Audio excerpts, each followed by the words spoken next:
জানার দরকার। কয় শ্রেণীর নামাজি আমাদের সমাজে পাওয়া যায় বলতে পারবেন কেউ? কয় শ্রেণী বলেন? 4 শ্রেণী। তার মধ্যে এক শ্রেণী হচ্ছে সারা বৎসর তারা নামাজ পড়ে না, শুধুমাত্র 2 ঈদের নামাজ পড়ে। আছে না নাই? আমাদের এলাকা, আমার এলাকা হচ্ছে ঘোষেশ্বর, আমি নাম ধরে বলে দিতে পারবো কিন্তু নাম বলবো না, যেহেতু হুজুরের শেষ হাদিস ছিল। আমার আগে যে বক্তা তিনি বলেছেন মান সাতারা মুসলিমান সাতারাহুল্লাহু ফিদ দুনয়া ওয়াল আখিরা, যে কোনো ব্যক্তির দোষকে দুনিয়ায় গোপন রাখে আল্লাহ রাব্বুল আলামিন তার দোষকে দুনিয়া এবং আখিরাতে গোপন রাখবে। চিৎকার মেরে বলেন সুবহানাল্লাহ। এই জন্য বললাম না। প্রথম শ্রেণী কি বলেন? সারা বছর তাদের সাথে কোনো মসজিদের সম্পর্ক নাই, নামাজের সম্পর্ক নাই, শুধুমাত্র 2 ঈদের নামাজে উপস্থিত হয়। আছে না নাই? দ্বিতীয় শ্রেণী হচ্ছে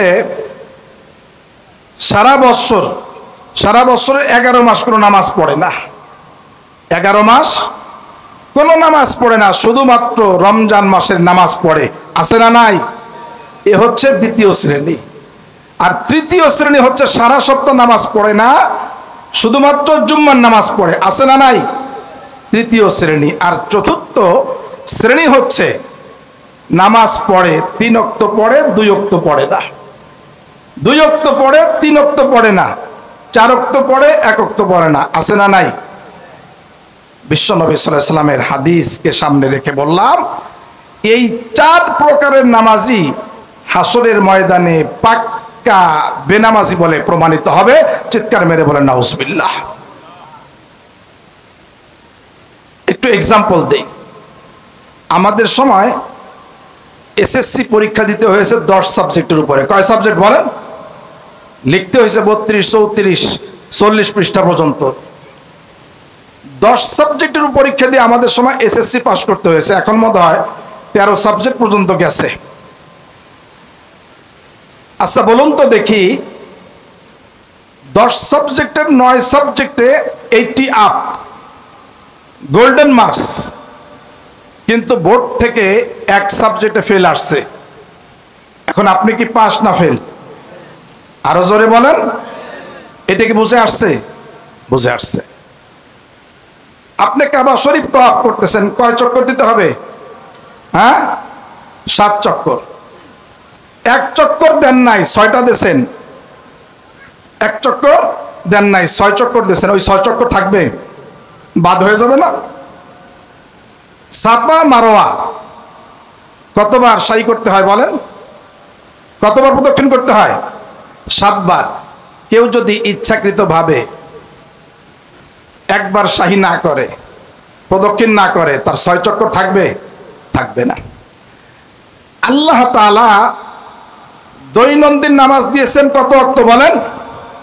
আরো জোরে বলেন। 5 ওয়াক্ত।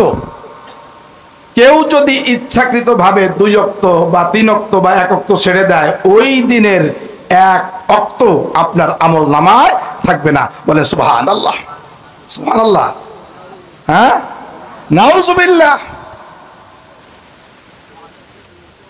আল্লাহু আকবার। আমাদের সমাজে এমন অনেক মানুষ আছে নামাজ না পড়েও নিজেদেরকে ভালো মানুষ দাবি করে। আছে না নাই?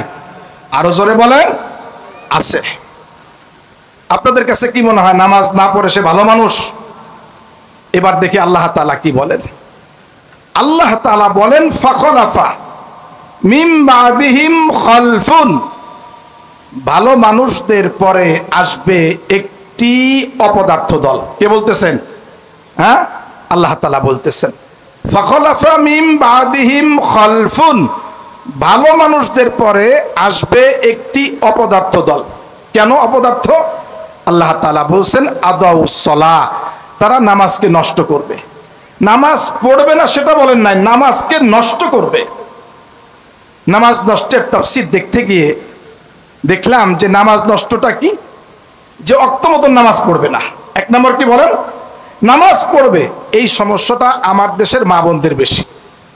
জোহরের নামাজ পড়তে গিয়ে একদম আসর পর্যন্ত চলে যায়, আসরের নামাজ পড়তে গিয়ে একদম মাগরিব লাগায়, এশার নামাজের সময় ঘুমায় থাকে। আছে না নাই বলেন? এ হচ্ছে নামাজ নষ্ট। এরপরে নামাজ পড়ে 3 ওয়াক্ত পড়ে, 2 ওয়াক্ত পড়ে না, 2 ওয়াক্ত পড়ে, 3 ওয়াক্ত পড়ে না। আদাউস সালাহ, এরা নামাজকে নষ্ট করে।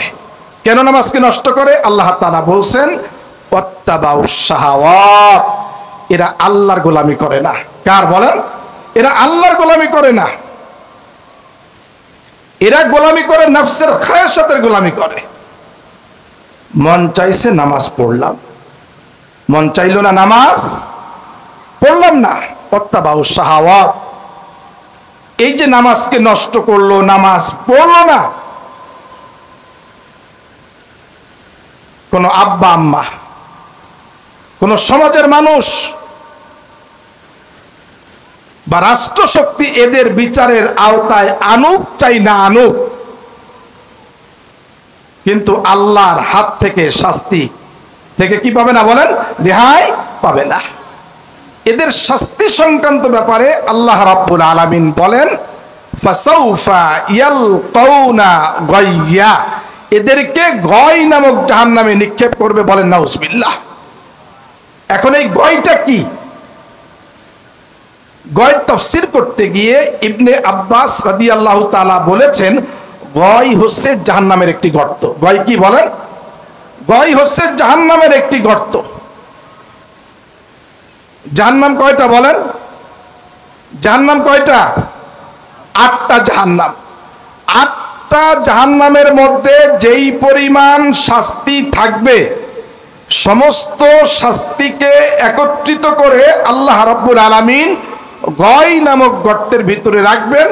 আর এখানে আল্লাহ তাআলা যারা নামাজকে নষ্ট করবে তাদেরকে সেখানে নিক্ষেপ করবে। বলে নাউজুবিল্লাহ। আল্লাহ রাব্বুল আলামিন যেন আজকের এই মাহফিলকে কবুল করেন। বলুন আমিন। পরিবেশকে যেন অনুকূল করে দেন। বলুন আমিন।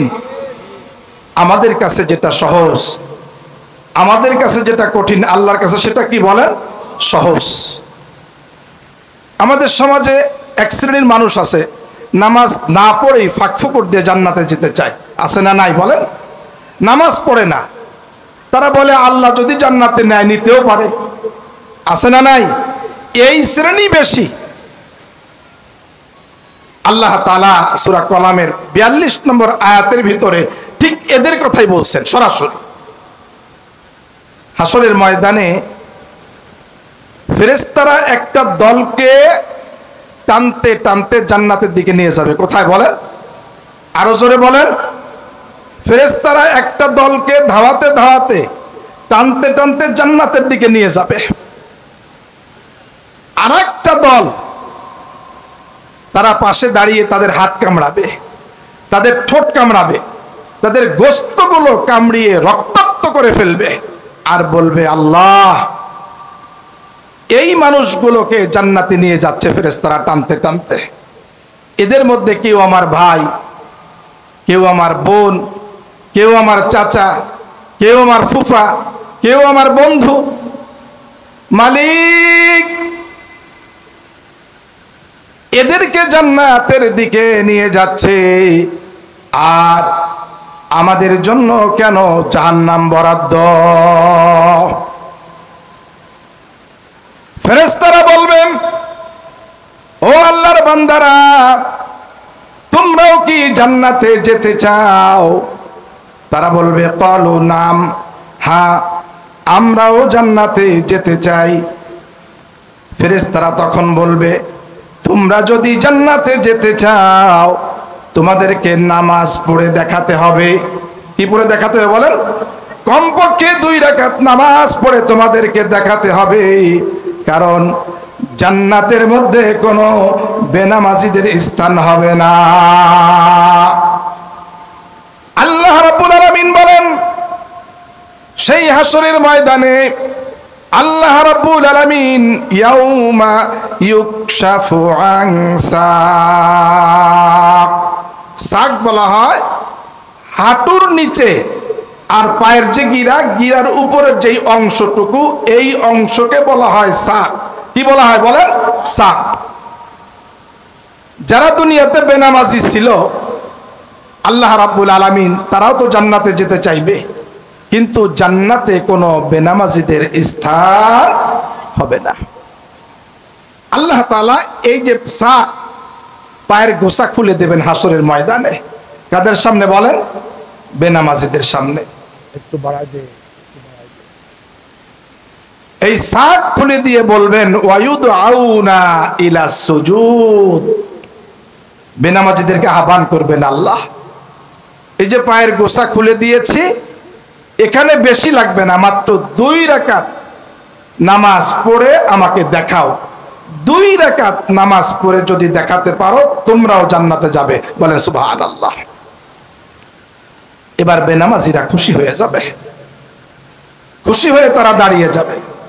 খেয়াল করতেছেন? আল্লাহু আকবার। যারা নামাজ ছাড়া জান্নাতে যেতে চান তাদের জন্য এই আয়াত। আল্লাহ তাআলার পায়ের গোসা খুলে দেবেন, ডাক দিবেন ওয়ায়ুদআউনা, এদিকে আসো, ইলা সুজুদ, সিজদার দিকে ডাকবেন আল্লাহ তাআলা। বলবেন এখানে আমার গোসাকে সামনে রেখে 2 রাকাত নামাজ পড়ে দেখাও। পারবে? হ্যাঁ? আল্লাহ তাআলা বলেন ফালা ইয়াস্তাতিউন, পারবে না। কেন পারবে না? এই আয়াতের ব্যাখ্যা করতে গিয়ে মুফাসসিরিন ইকরাম বলেছেন, ইবনে কাসির রাহিমাহুল্লাহ, হাত এইভাবে তাকবীর ওলা দিতে হবে না? তাকবীর দিতে গেলে তো এই হাত এই কবজির এখানে ফোল্ড হতে হবে, ফোল্ড হতে হবে না? মুফাসসিরিন ইকরাম বলেছেন কেন পারবে না? হাত তখন ফোল্ড হবে না, হাত স্ট্রিকের মতন স্ট্রেট থাকবে। বলেন নাউজুবিল্লাহ। কারণ হাত যদি ফোল্ডিং না হয় এই ব্যক্তিকে আপনি সুস্থ বলবেন না অসুস্থ বলবেন? বলেন অসুস্থ। ওয়ায়ুদআউনা ইলা সুজুদ, এখানে 2 রাকাত, অনলি 2 রাকাত প্রেয়ার, 2 রাকাত নামাজ পড়ে দেখাও, তাহলে তোমরাও জান্নাতে যেতে পারবে। চেষ্টা করবে। এরপরে যখন তাকবীর দিতে পারবে না, হাত বাঁধতেও পারবে না, রুকু করতে পারবে? রুকু করতে পারবে না, সিজদা করতেও পারবে না। ফালা ইয়াস্তাতিউন, অসম্ভব, ইম্পসিবল।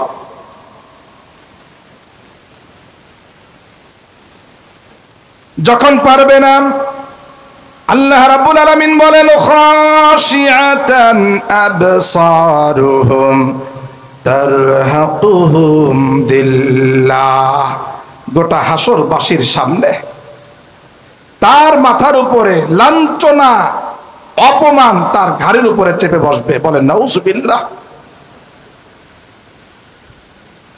আল্লাহ রাব্বুল আলামিন বলবেন আকাদ কানু ইউদআউনা ইলা সুজুদ ওয়া হুম সালিমুন, আরে এই নামাজের জন্য আমার মুয়াজ্জিন প্রতিদিন আমার পক্ষ থেকে তোমাকে 5 বেলা ডেকেছে। বলেন সুবহানাল্লাহ। আপনাদের কাছে কি মনে হয়? এক্সাম্পল দিতে গিয়ে বলছি, মাননীয় প্রধানমন্ত্রী যদি তার প্রেসিডিয়ামদেরকে, বাংলাদেশের যত এমপি, মন্ত্রী, ডিসি, এসপি, ডিজি, আইজি আছে,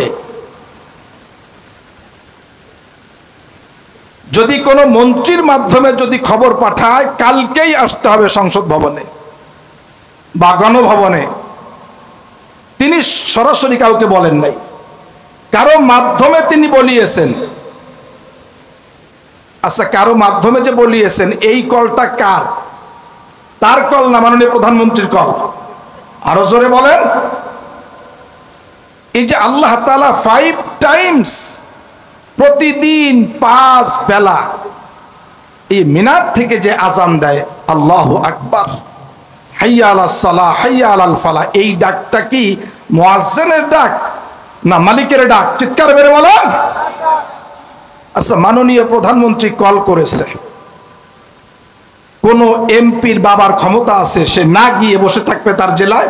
কথা বলেন। তাহলে আপনি কেমন মুসলমান?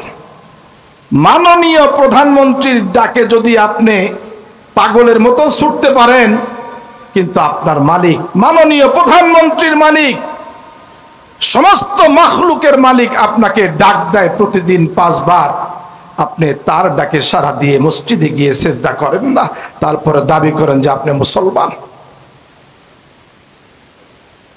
ওয়ায়ুদউনা ইলা সুজুদ, আল্লাহ তাআলা বলেন যে তুই জান্নাতে যেতে চাস, তাহলে আমার গোসার সামনে 2 রাকাত, অনলি 2 রাকাত নামাজ পড়ে দেখা। দুনিয়ায় যারা নামাজ পড়ে নাই,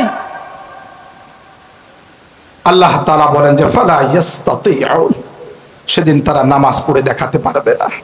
খাশিআতান আবসারুহুম তারহাকুহুম দিল্লাহ, সমস্ত অপমান লাঞ্ছনা তার মাথার উপরে চেপে বসবে, তার দৃষ্টি নিম্নগামী হয়ে যাবে গোটা হাসরবাসীর সামনে।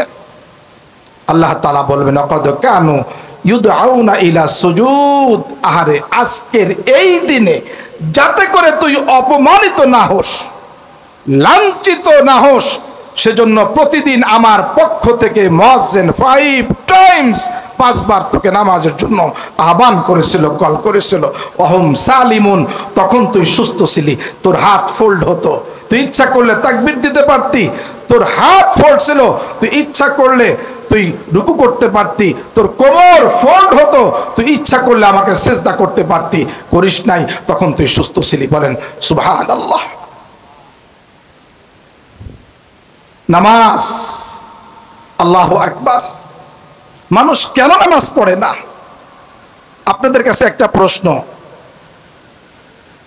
আগের দিনের যে সমস্ত আসলাফগণ ছিল, বুজুর্গরা ছিলেন, এই যে সদস্য হুজুর, হাফিজ হুজুর রহমাতুল্লাহ, আরো যে সমস্ত আউলিয়া ইকরাম ছিল, তাদের আদর্শ ছিল, এটা তাদের আদর্শ না, এটা নবী রাসূলদের আদর্শ।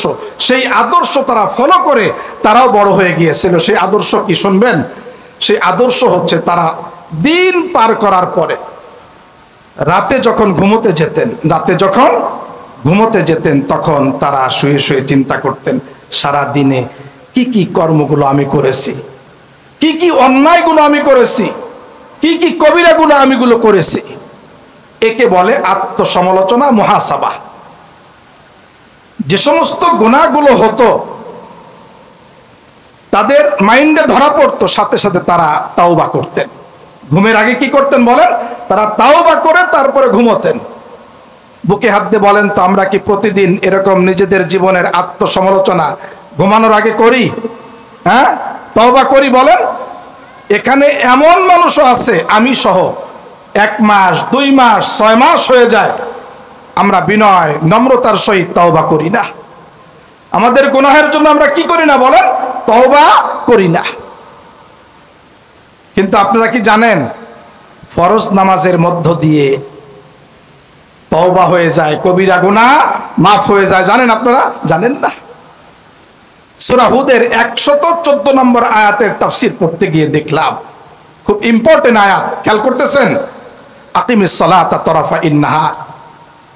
এই আয়াতের তাফসীর পড়তে গিয়ে দেখলাম, মদিনার এক সুদর্শন যুবক, ফলের ব্যবসায়ী, ফলের ব্যবসা করতো মদিনাতে। কিসের বলেন?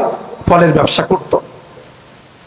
তার দোকানে এই আয়াতের তাফসীর পড়তে গিয়ে দেখলাম, একজন সুন্দরী, ষোড়শী, রূপসী একটা মেয়ে তার দোকানে ফল কেনার জন্য আসছে।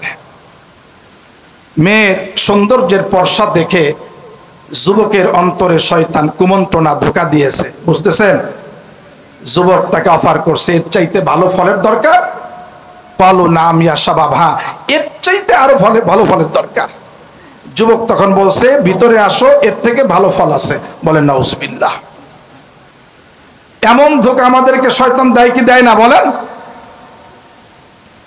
ভিতরে যাওয়ার পরে তাফসীরে আসছে, চূড়ান্ত কিছু হয় নাই। আলোচনা বুঝতেছেন? ইঙ্গিতে চূড়ান্ত কিছু হয় নাই, প্রাথমিক কিছু গুনাহ সংগঠিত হয়েছে, কবিরা গুনাহ। তখন এই মেয়ে, দিনদার মেয়ে বলতেছে, শাবাব, যুবক, ইন্নী আখাফুল্লাহ, আমি আল্লাহকে ভয় পাই, তুমি আল্লাহকে ভয় করো এই ব্যাপারে। মেয়েটি যখন এই কথা বললাম, বলার সঙ্গে সঙ্গে যুবকের অন্তরাত্মা কেঁপে উঠল আল্লাহর ভয়ে, জাহান্নামের ভয়ে। যুবক আর নিজেকে কন্ট্রোল করতে পারলো না। বলেন সুবহানাল্লাহ। আল্লাহর ভয়ে অন্তর বিগলিত হয়ে গেল, একটা দৌড় মেরে চলে গেল বিশ্ব নবীর দরবারে। নবীজির দরবারে গিয়ে বলেন, ইয়া রাসূলুল্লাহ, আমি একটা চরম অন্যায় করে ফেলেছি, আমি একটা ন্যাক্কারজনক অপরাধ করে ফেলেছি। ইয়া রাসূলুল্লাহ, এই পাপের শাস্তির জন্য আমি ইসলামী কোর্টে হাজির হয়ে গেছি নবী। শরীয়তের যেই বিধান রয়েছে নবী, এই বিধান আপনি আমার উপরে জারি করে দেন। এই মানের যুবক আছে বলেন? সাহাবাদের দ্বারাও ছোটখাটো ভুল হয়েছে, কিন্তু তাদের মধ্যে আর আমাদের মধ্যে যে ডিফারেন্ট পার্থক্য, তারা ভুল করার পরে ইসলামী আদালতে এসে স্বীকারোক্তি দিত, আর আমরা আমাদের ভুলকে জিয়ে রাখার জন্য, ভুলকে ঢাকার জন্য, সারার জন্য প্রয়োজনে 1000 মিথ্যা কথা বলা লাগলেও সেটা করি। কথা বলেন ঠিক না বেঠিক?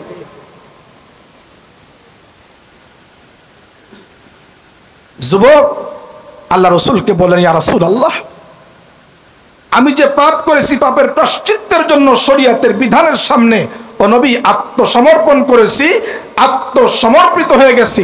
শরীয়তের যে বিধান রয়েছে, এই বিধান আমার উপরে বাস্তবায়ন করে দেন। নবীজি কিছু বলতে পারলেন না। বলেন সুবহানাল্লাহ। কারণ নবীজি তার রিসালাতের 23 বছরের জিন্দেগিতে নিজের মন মস্তিষ্ক প্রসূত বা সমাজের কোন নেতার প্রভাবে পড়ে বা পরিবারের কোনো কথায় পড়ে নবীজি কোনো কাজ করতেন না। নবীজি তার রিসালাতের 23 বছরের জিন্দেগিতে যা কিছু করেছেন, যা কিছু বলেছেন, আল্লাহ তাআলা বলেন ওয়াহয়ুহা, সব ছিল ওহী। চিৎকার মেরে বলেন সুবহানাল্লাহ। কিন্তু নবীজি বারংবার আকাশের দিকে তাকাচ্ছিলেন ওহীর জন্য। যুবক পাশে বসে অপেক্ষমান। কিছুক্ষণের মধ্যে সূরা হুদের 114 নম্বর আয়াত নিয়ে জিবরিল অবতীর্ণ হয়ে গেলেন।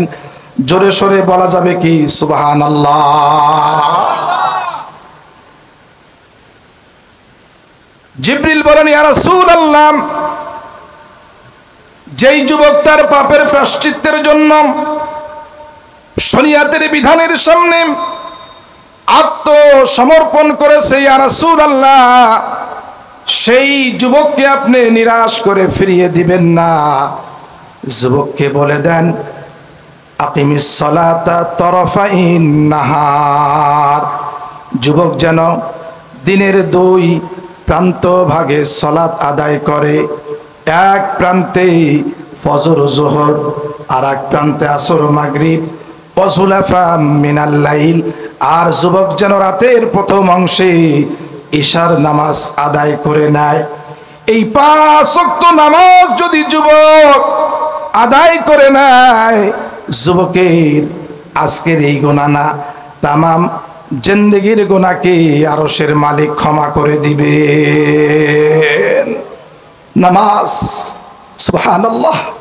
সেই নামাজ আমরা পড়ি ঠিক মতন? বলেন, নামাজ পড়লে আপনি প্রতিদিন তওবা করতে ভুলে যান আর করেন, তওবা করতে মনে নাই, কিন্তু নামাজ পড়ার সাথে সাথে আপনার গুনাহগুলো মাফ করে দেন কে? বলেন, আল্লাহ রাব্বুল আলামিন মাফ করে দেন। সময় তো শেষ, সময় শেষের দিকে। তারপরও আর একটা হাদিস বলে শেষ করে দেই।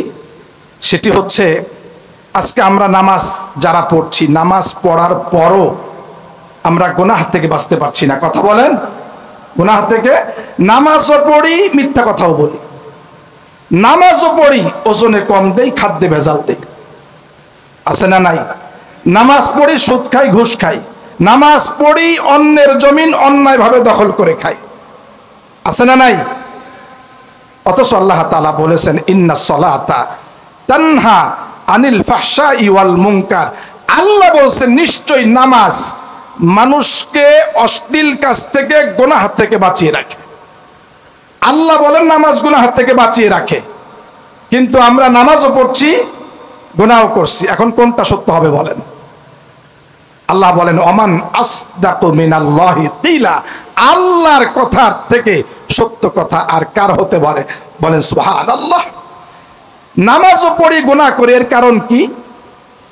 এর কারণ হচ্ছে রাসূল করিম সাল্লাল্লাহু আলাইহি ওয়াসাল্লাম বলেছেন, হাদিসটি বর্ণিত হয়েছে মুত্তাফাকুন আলাইহি, বুখারীতেও আছে, মুসলিমেও রয়েছে। একজন সাহাবী মসজিদে নববীতে আসলেন। আন্না রাজুলান দাখাল আল মসজিদ, মসজিদের ভিতরে প্রবেশ করলেন। ফাসাল্লি, নামাজে দাঁড়িয়ে গেলেন। এই হাদিস দিয়ে শেষ করব। হাদিসটা কিসের? মুসলমান নামাজও পড়ে গুনাহও করে। কেন গুনাহ করে? নামাজ হয় না এই জন্য গুনাহ করে। সাহাবী ওই লোকটা মসজিদের ভিতরে প্রবেশ করলেন, প্রবেশ করে ফাসাল্লি, নামাজ পড়তে শুরু করলেন। মুহাম্মদ সাল্লাল্লাহু আলাইহি ওয়াসাল্লাম দ্যাট মোমেন্ট জালিসুন ফি নাহিয়াতিল মসজিদ, মসজিদের এক কোণায় বসেছিলেন। কে বসেছিলেন বলেন? নবীজি মসজিদের এক কোণায় বসে বসে তার নামাজকে অবজার্ভ করছেন, নামাজ দেখছেন। নামাজ শেষ করে সাহাবী দেখলেন, ওই লোক দেখলেন রাসূল মসজিদের এক কোণায় বসে আছেন। সুম্মা জাআ ফাসাল্লামা আলাইহি, নবীজির কাছে গেলেন, নবীজিকে সালাম দিলেন। নবীজি সালামের উত্তর দিয়ে তাকে বললেন, ইরজি, ফিরে যাও, ফাসাল্লি ফাইন্নাকা লাম তুসাল্লি, আমি এতক্ষণ বসে তোমার নামাজকে দেখেছি, তুমি যে নামাজ পড়েছো তোমার নামাজটা হয় নাই। বলেন নাউজুবিল্লাহ। ইরজি, ফিরে যাও, ফাসাল্লি ফাইন্নাকা লাম তুসাল্লি, তুমি যে নামাজ পড়েছো নামাজটা হয় নাই। লোকটা গিয়ে নামাজ আবার পড়লো, দোহরালো। নামাজ শেষ করে সুম্মা জাআ ফাসাল্লামা আলাইহি, নবীজির কাছে আবার আসলেন। নবীজি বললেন, ইরজি, ফিরে যাও, ফাসাল্লি ফাইন্নাকা লাম তুসাল্লি, তুমি যে নামাজ পড়েছো আমি তো দেখলাম নামাজটা হয় নাই। আল্লাহু আকবার। কত দরদ, কত দরদি নবী ছিলেন। কোথায় সেই ইমাম, কোথায় সেই বক্তা? এই যে সংশোধনী করলেন, নামাজের সংশোধন করলেন মসজিদে বসে বসে আমাদের ইমাম সাহেবরা, আমরা করি বলেন? করি না। এইভাবে একবার নয় 3 বার পর্যন্ত ওই লোকটিকে নবীজি ফিরিয়ে পাঠিয়ে দিলেন, তুমি আবার নামাজ পড়ে আসো, তুমি যে নামাজ পড়েছো নামাজটা হয় নাই। 4বার এসে বললেন, ইয়া রাসূলুল্লাহ, এর থেকে সুন্দর নামাজ আমি পড়তে জানি না, এর থেকে সুন্দর নামাজ আমি পড়তে জানি না। হে রাসূল, দয়া করে মায়া করে আপনি আমাকে নামাজ শিখিয়ে দেন। নবীজি সাল্লাল্লাহু আলাইহি ওয়াসাল্লাম তখন নামাজ শিখিয়ে দিলেন, নামাজ সংশোধন করে দিলেন। বললেন, তুমি তাকবীরে উলা দিবা, তাকবীর দিবা, তাকবীর দিয়ে হাত বাঁধবা। হাত বাঁধার পর কোরআনের যেই অংশটুকু তোমার কাছে সবচাইতে সহজ মনে হয় সেই অংশটুকু তুমি তার তিলের সহিত সুন্দর করে তেলাওয়াত করবা। বলেন সুবহানাল্লাহ। সূরা মিলাবা। এরপরে তুমি তাকবীর দিয়ে রুকুতে যাবা। কোথায় বলেন? রুকুতে যাওয়ার পরে রুকুর তাসবিহ পড়বা এবং যতক্ষণ পর্যন্ত তোমার প্রত্যেকটা অঙ্গ প্রত্যঙ্গ স্থির না হয় ততক্ষণ পর্যন্ত তুমি রুকু থেকে উঠবা না। বলেন সুবহানাল্লাহ।